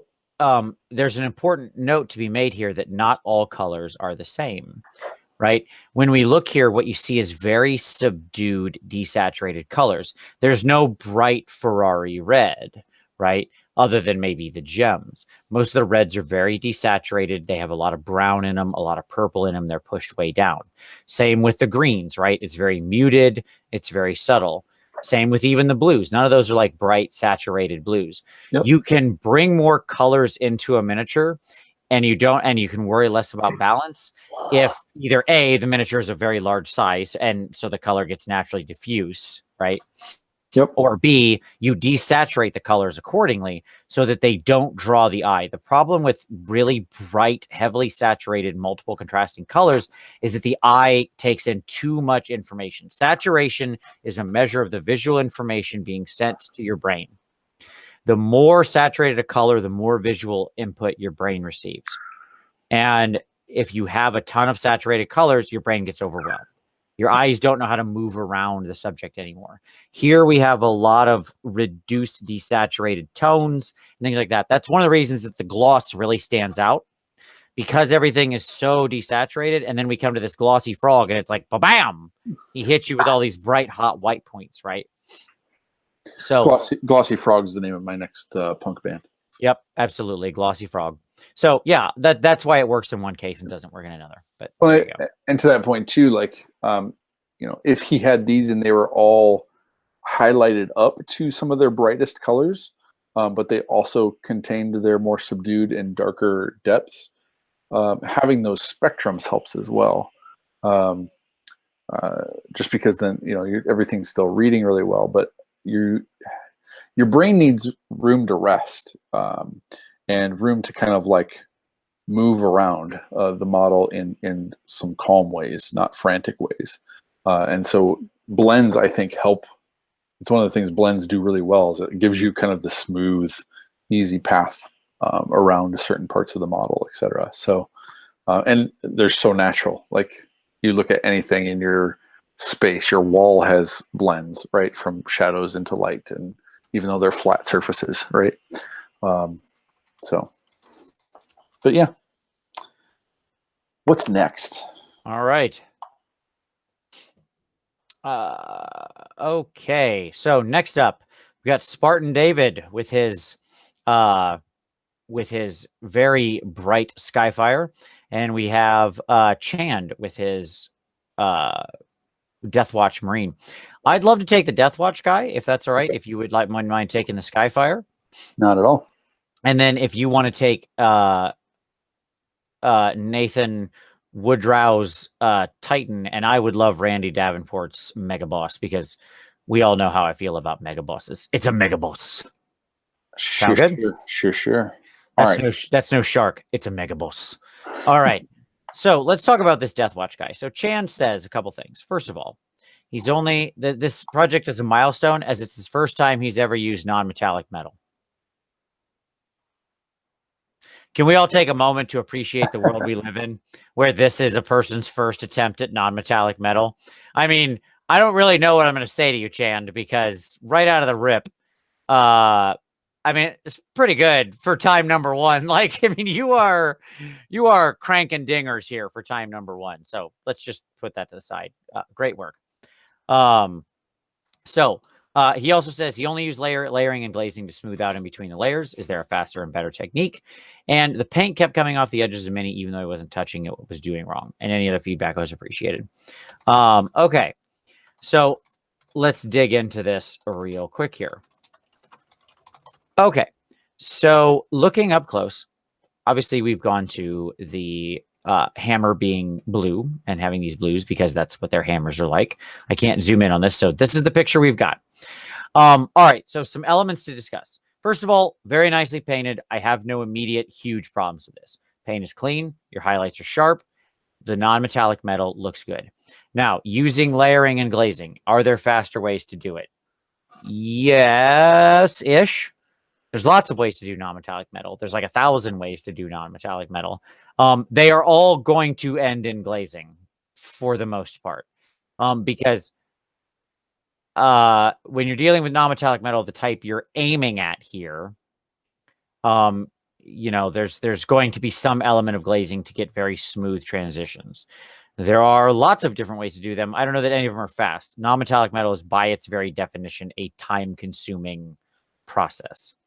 So now, that being said, when I look at the light placement here on your guy, everything looks pretty correct. You've got your silver of the Death Guard arm popped way up and all of that. We got some nice light catches here.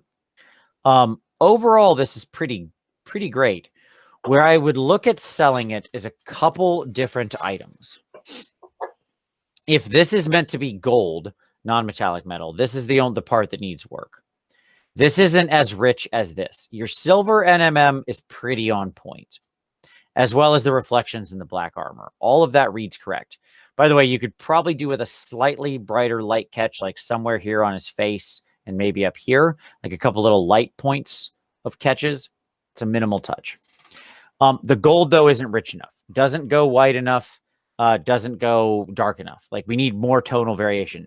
Here, great. Look at this shoulder. You're running from black to white. Beautiful. And it's smooth all the way down.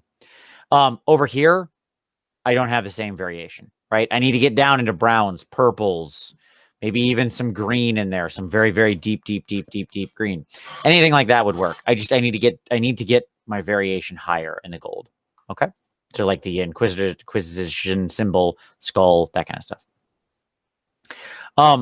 The second thing I would say is you have blue worked into the reflections of the Deathwatch armor, which I like his black armor. You can do the same over here and sell this as really bright steel that's also reflecting. Like, this has blue in it because you have said to me that the environment that this guy is in is producing blue light. Maybe it's off the hammer. Maybe he's under a blue sky. Maybe we're just in cold light. That's what adding blue to this communicates, that the environment he's in has a blue tint to the light.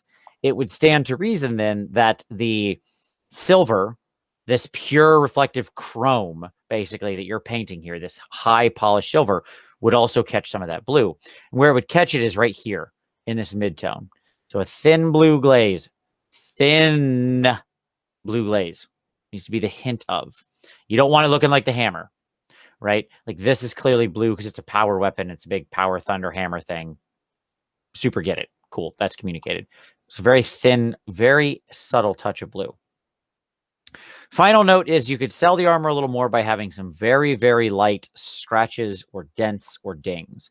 You don't want to go over the top with this. This guy's meant to be clean and you know, he's a space marine. He's a special dude, but just some very light, small scratches or dots or things that show tiny imperfections in the armor that catch the light in unusual places where you have a dark spot and then a small scratch that catches the light can really add visual confusion that sells the non-metallic effect. Just a couple little scratches or dots or dents or dings or imperfections trick the eye into thinking they're looking at something really reflective. You don't need orc level battle damage. It's a minimal touch, and minimal is the key. It only takes a few small dots, dings, and scratches to really sell and add the visual confusion. But overall, this dude looks freaking amazing. For your first NMM, this is a out of the park home run. So great work, man. Absolutely. Jealous. Okay. Jealous. It's great stuff. You'll get caught up in the sky fire. Right. So here's another one. Again, per conversations, it has a lot of different colors, but they all sit within those same tones and that same level of vibrancy. And in this case, they also kind of sit along one side of the color wheel, which means they blend together. And it's you know, these blends and stuff, it's really easy to read them together. Purple to pink, you know, feels like they're all part of the kind of that same family. The blue here, the teal and the green become kind of the highlight colors, which I think, you know, work just fine, work great. The way you've highlighted those, again, they're going down to really dark tones up to the brightest tones. The green even has a nice kind of really dark green up to the brightest green. The scorpion green for really great effect, and you've got the eyes all around. So you've done a great job of balancing all of these different colors. Your golds, I know. So I think the thing that stands out to me the most is these claws and teeth and beak and horn. How you've gone from a dark brown up to an you know, brown orange to the bone color, and then highlighted it with white. I mean, they're just so rich. And I think that, and they work really well. Like, it doesn't, it just feels so earthy and rich that it works and fits really well within this. I think, and I know that we've probably seen other stuff from you with these bricks, etc. But I think in this case, I don't recall the other stuff as well. So if we've not commented on other basing, but I'm commenting on it now, I apologize. But the bricks being so flat and being just a line highlight around the edges, being so even and consistent, feels out of place. So it feels like they need some dots, dents, dashes, and scratches. Yeah. Like just give me some weathering, give me some variation, give me some blending on those. They're just so prominent and flat. I think even if you were to, I don't know, splatter them or do something to dry brush them, give them some more tone, that'll just make them feel maybe a little more natural, but and maybe they're not supposed to, but that's what it kind of feels like. So that would be my only critique. Otherwise, this guy looks amazing. Great work. Yep, super bright. I dig it. I agree on the bricks. I like the multicolored bricks. Like as a concept, that's cool. Andrew did one of those sometime back. I wonder if you're taking inspiration from him. But if you look, there was like some variation to it. You don't want them to appear flat color. There needs to be, again, variation. Mm-hmm. All right. It's a mega boss. So Randy Davenport, back after a 3-year hiatus, back in the game. I gave him some. Welcome back. That's right. I gave him some feedback in the mini. I'll kind of repeat it here, some of what I said, or in the post, but I'll talk about some of what I said here. So first off, just a couple quick hits. With the skin, I want to see it pop up a little more. His face is the center of the mini. It should read as such. So we need some brighter highlights, tips of the ears, tips of the eyes, tip of the nose, edge of the lip, that kind of stuff. You want to make sure this is the focal point. Love the skin tone. It's an awesome choice. You just need to bring it a little more into like a birch or an ivory, something like that at the highest points. Same with picking out the eyes. Make sure those need to glow to pop. Those should be the same bright red or green, or the orc eyes can be a lot of different colors, but they should be something. In this case, an orange red makes the most sense given your color scheme, and they'll still stand out. Like make it highly saturated, make them bright, make him look deep into your own soul. Second thing I would say is you may want to work on some of the sort of, again, tonal variation on the armor itself. Take some shadows, get them in there, work some additional highlights in. Like some of these plates are really exposed and could use maybe a little brighter highlight. You could pop it up. This armor is fascinating because of the way it's shaped. Some of the plates can be very bright or come to bright edges just because of the way it would naturally bounce light around. The third quick hit will be on the freehand. Love the swing at the freehand. Iron Jaws should generally have some kind of freehand on their armor.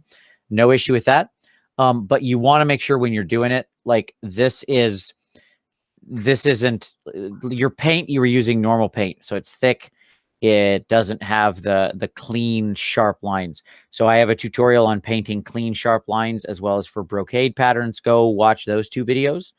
And you'll see what I'm talking about of how you get that. Because when you do freehand like this, it needs to be super duper sharp. Okay. Like very straight lines. You generally want a sort of dark edge to it as well. So you want to do it once. And like if I was doing this orange pattern, I would actually lay it down in brown. I would lay a thinner line through the middle in a really warm ivory. And then I would overshade the orange within that over all of it.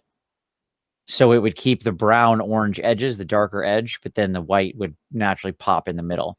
And that'll give you this effect where the freehand is really jumping off the armor. When you tried to put the orange straight over the blue, it's not going to work because those are complementary colors. If this has a brown look to it, it's because when you put 2 complementary, dirty versions of complementary colors together, you get brown. Okay. So you just want to make sure that's sharp and well flowing. The base is really cool. I dig the living bejesus out of it. I think it's great. I have no issues with that. I love how you worked all this stuff in. Looks like he killed one of the big ogre monsters. So I love it. This is great basing. The final thing I'd repeat, which I said in my post, is with the axe with this kind of broad space, you want to make sure that you have a little more to it. Love that you did the variation on the metal. That's great. You probably want a little more going on there. Again, scratches and dents with highlights, so there's bright silvers popping out in here. Could even be some freehand on the axe. That could be a thing too. He has this broad flat space he's not hitting people with. This is the hitty part, so this could be something else. You know, and that would be good. That's perfectly fine. But some nice thin edges or cuts of bright metal in there, that kind of stuff. Rust, weathering, tarnish, any of that's fine. Final note, I want to end on a high note. Your bone looks wonderful. Wonderful. You did such a good job with the bone here. You have this great variation on all the bone on the base, the bone on his necklace, and the bone on his shoulder. Going through these browns and blacks, you catch a lot of nice edge highlights. It's highlighted very well. You have good striations in the bone. This is a great, great, great piece of work on bone. We talked so much in this review show about variation in bone, and you nailed it. So way to go. I love the way you did the bone. Yeah. Looks wonderful. Looks like bone. Right? I mean, you got it. Looks like you've been boning up on bone. Hey-o. All right. So Nathan Woodrow, he's got a big Mythic Battles Titan for us. Yeah. I'm not familiar with this model. I've not seen it before, so kudos on kind of bringing a unique model to the PmP. What I'm seeing right away is that you're working some color variation into that skin, and obviously it's such a big model that it really begs you to do that more. So you've got your light flesh tone, and then you're working some purples and reds and bruising in there. This guy definitely looks like he's been battered and struggling and working, and he's about ready to fall over. The basing looks really cool. He's snapped on a branch, and you can see the two parts of the branch angling up, which is I think really cool. Adds a little bit of action to the piece. The flowers and the grass and some kind of moss and lichen and stuff feel very subtle, which I think is good. You could certainly, I see some rocks that you could certainly, add a tuft or two here to add some more variation in plant size and shape, etc. Getting to how this guy is fighting. I'm seeing, I do like that I'm seeing a lot of purples in that thigh. I think the other places that you would see that even more, if this guy's fighting and he's working and struggling and he's been hitting things, then seeing some more of those purples in his hands. And the other thing that does is it kind of you have the light flesh, and you've got this purple and red, but you've got it kind of evenly everywhere. If you brought some more of that focus into the hands, and making those, in this case, maybe even the darker points of the model, I think that would bring some focus to them, and that would also right now those hands are the brightest, which I think you want his head to be the brightest in this case. It's tough because to finish that thought then, is get some more reds in his hands because he's clenching those. The blood is rushing to those. He's beating somebody up with those. So those are going to be where the blood is gathering the most. I know that it's dramatic to have hunched over models, but I hate that often that the face becomes shadowed and etc. And that you're left with the head or the hair as the bright spot.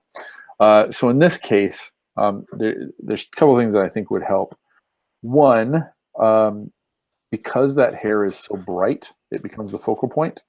And so I would suggest going with a darker color. The other thing is that this light blue and the teal down on his cloth feel like they compete, and they're not jiving together. And so going with a darker hair color would let the face be brighter, which would also have a lot of redness to it, but would let the face be brighter, and separate out the kind of let the teal blue be more interesting or that sort of thing. That being said, there's not any teal anywhere else on the model that I'm seeing. And so if the wraps on his hands or some of the leather, or maybe there's some verdigris in the chains or something to that effect that could kind of tie in with the cloth, the loincloth, that would be great. Or maybe it's the leather underneath the rope on his back could have some of that teal in it as well. The chains look nice and rusty, and like they got weight to them. Other than that, I think I'm feeling really good about what you've started with the model, and I hope those tips help make this guy look like he's just hurting and ready for some more.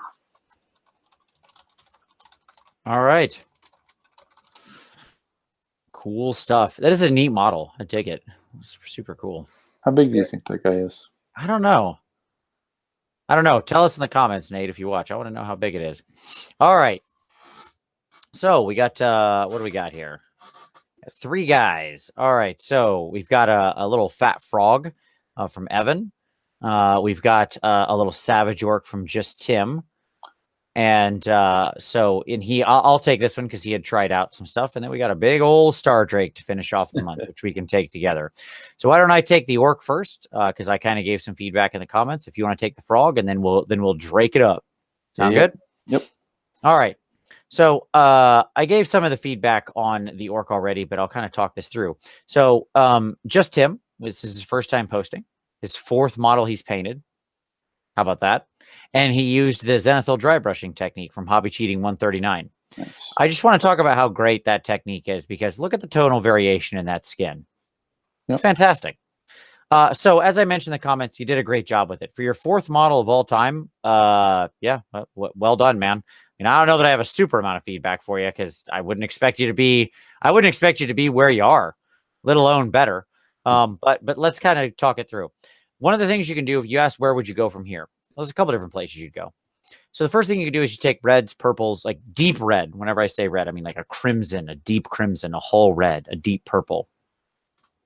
And we can work it into the shadows under his arms, in his cheeks, beneath his eyes, to really deepen those shadows. That's thin glazes, which I also have a tutorial on, as I mentioned earlier.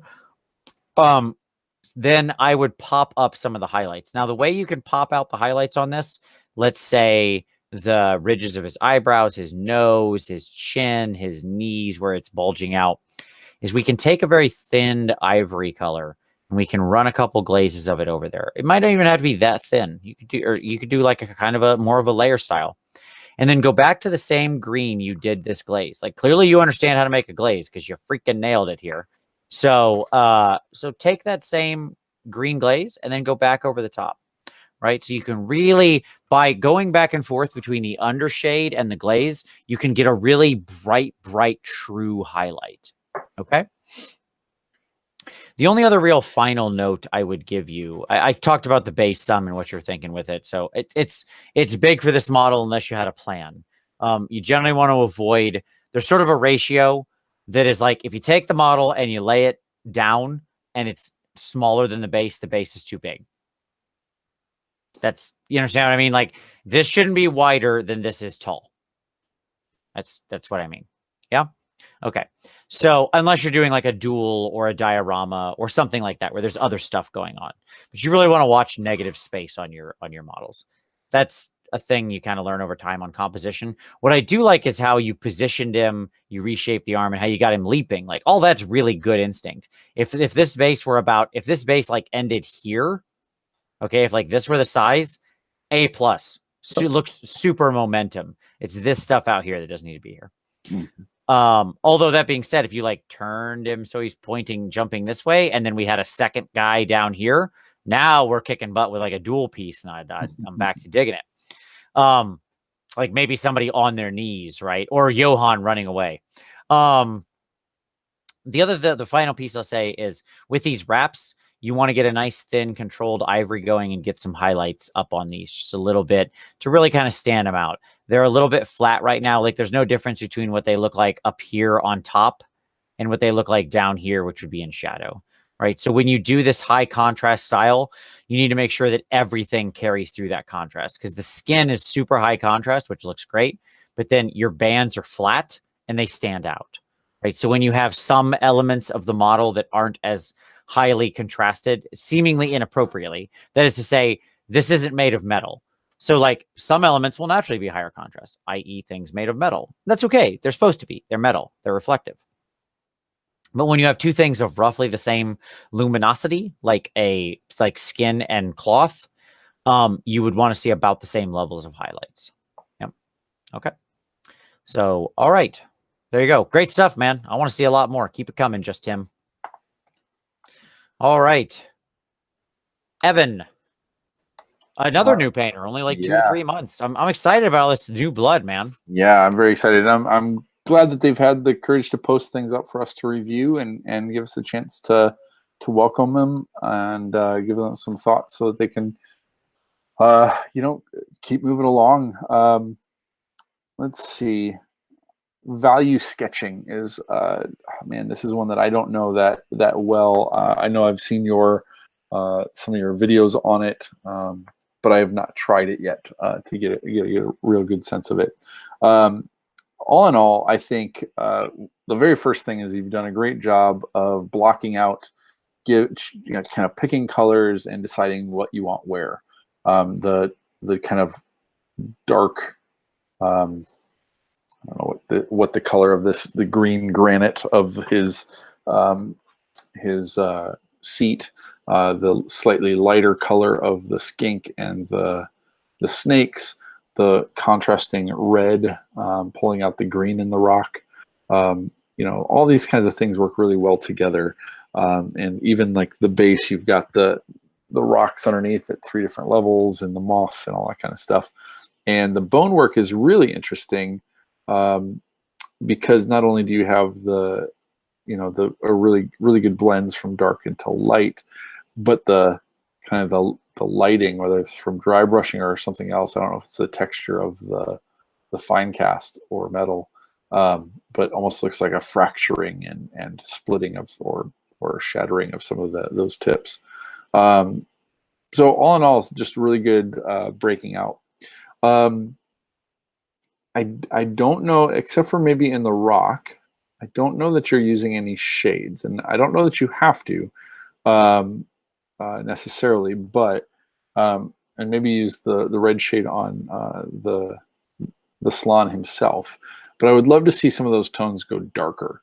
So underneath that eye ridge, underneath his cheekbone, definitely underneath the kind of the cheeks on the side, and down along his armpit and belly underneath the arm and the legs. Go darker. Let's get some real depth in there. Let's we're in the dark forest. Show me some real deep shadows there to help also define some of those light spots without going too bright.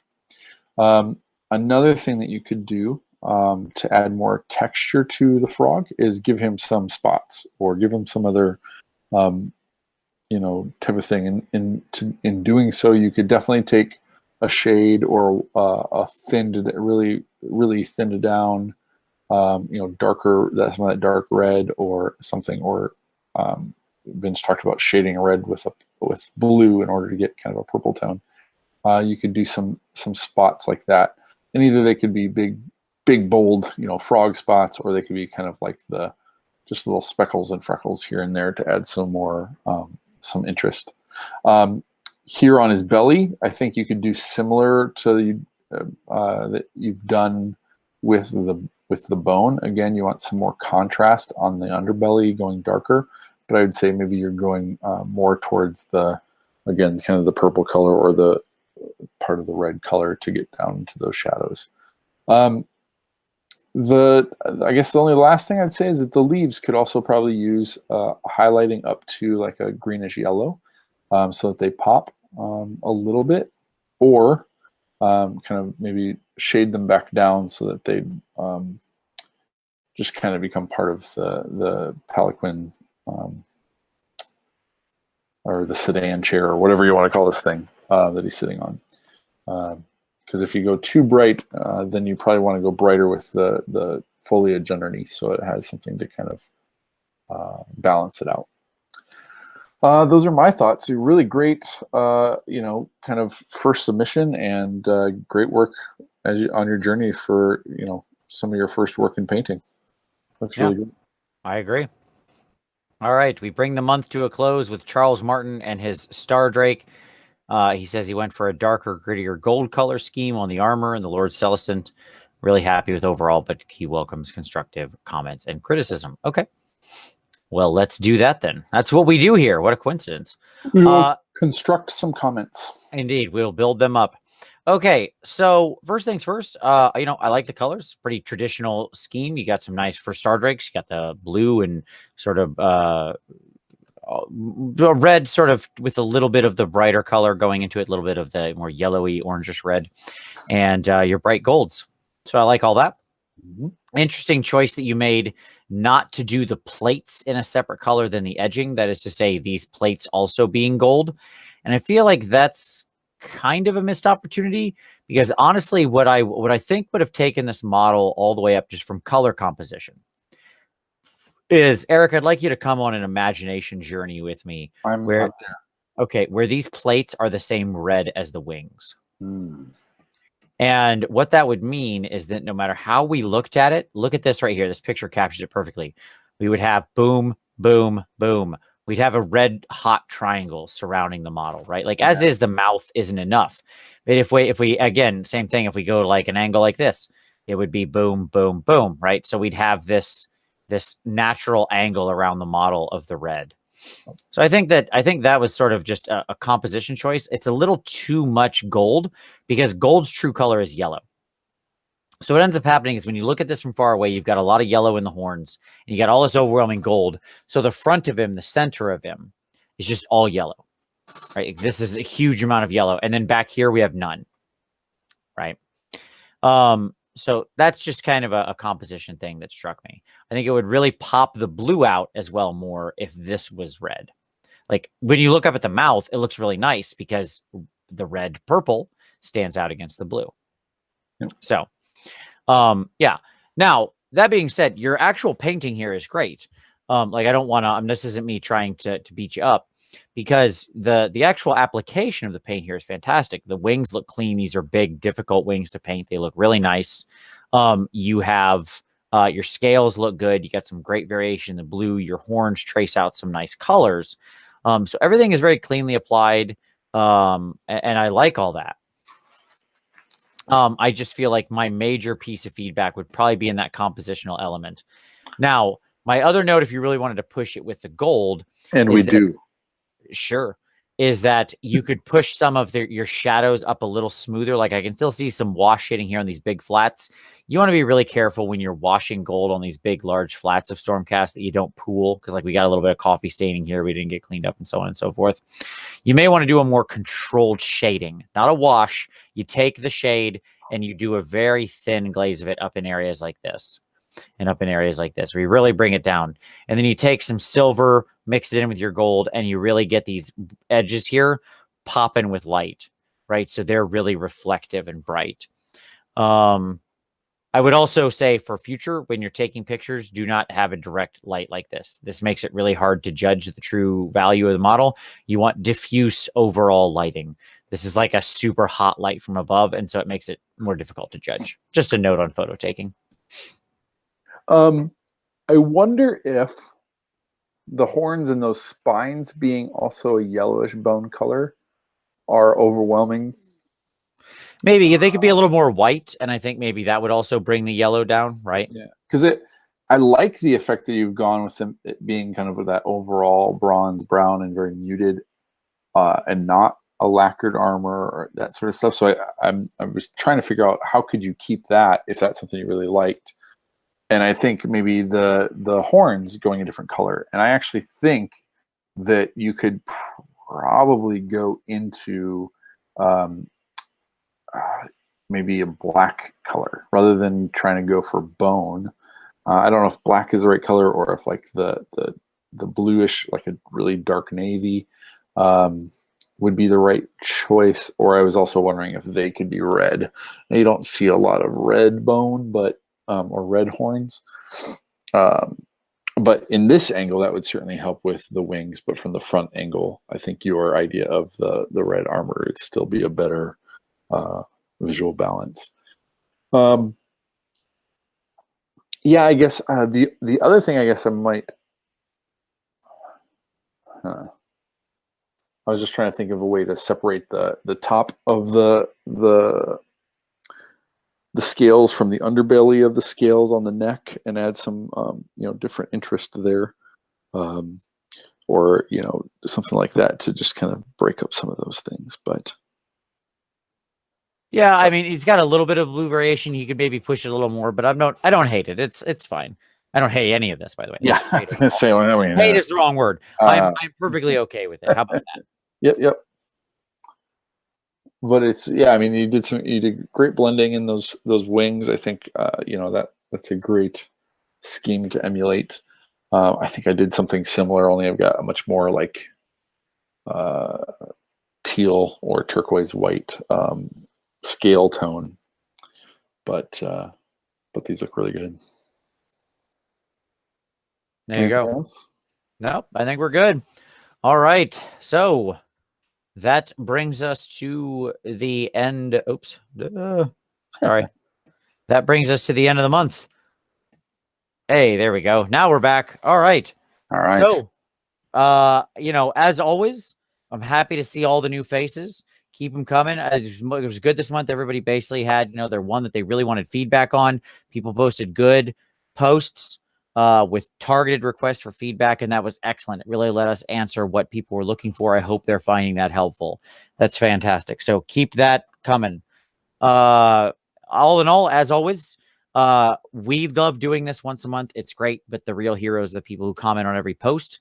So as I said at the top of the show, and I'll say again at the close, please, if you're in the PmP, if you're watching this, comment, tell people what you like, answer questions, offer constructive criticism. It is all of us answering questions every day that makes this a positive, great community.